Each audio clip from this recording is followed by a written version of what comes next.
Hai, hujung minggu nanti ada majlis makan-makan di rumah saya. Jadi hari ni saya masak rendang ayam sebab ia boleh disediakan awal dan boleh difrozenkan. Jom mula. Langkah pertama, kita sediakan ayam dulu. Di sini saya ada 3 ekor ayam yang diperap dengan garam dan juga kunyit, kemudian digoreng separuh masak.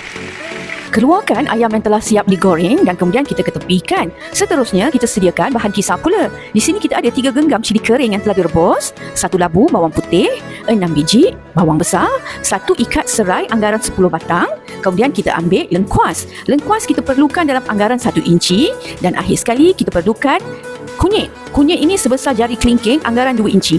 Kesemua bahan ini kita potong kasar, kemudian kita kisar halus.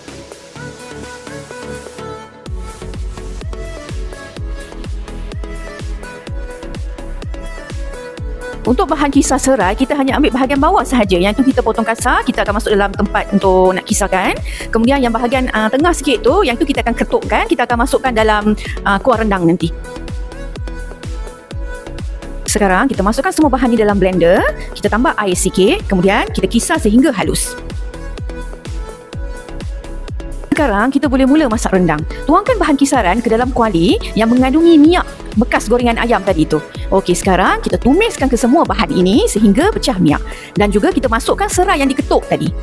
Anggaran masa adalah lebih kurang 40 minit untuk bahan kisaran ini pecah minyak. Setelah bahan kisar tadi pecah minyak dan mula letup-letup seperti ini, kita masukkan ke semua ayam yang telah digoreng tadi. Kita masukkan ayam, kemudian kita kacau rata. Sekarang bolehlah kita masukkan 750 ml santan kotak serta air bilasan daripada kotak ini. Kemudian kita masukkan juga sedikit garam, kacau rata. Tambahkan lagi sedikit air jika nampak seperti kurang berkuah.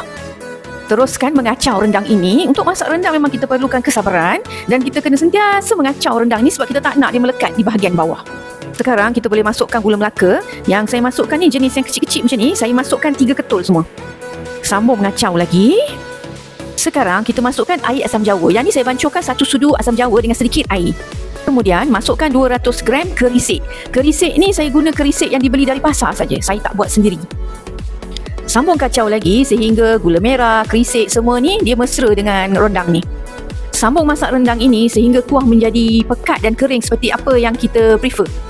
Pada tahap ini kita boleh rasa sama ada kita nak tambah garam ke, nak tambah gula melaka ke, asam jawa ke, kita boleh rasa dulu sebelum sekejap lagi kita boleh tutup api dah. Nampaknya rendang saya dah siap, jadi saya boleh tutup api. Kemudian saya taburkan 10 hingga ke 12 helai daun limau purut. Jika tak suka daun limau purut, boleh digantikan dengan daun kunyit. Okey, lepas dah taburkan daun, kita gaul rata dan sedia dihidang. Saya harap anda akan mencuba resipi ini. Sehingga kita bertemu lagi. Bye-bye.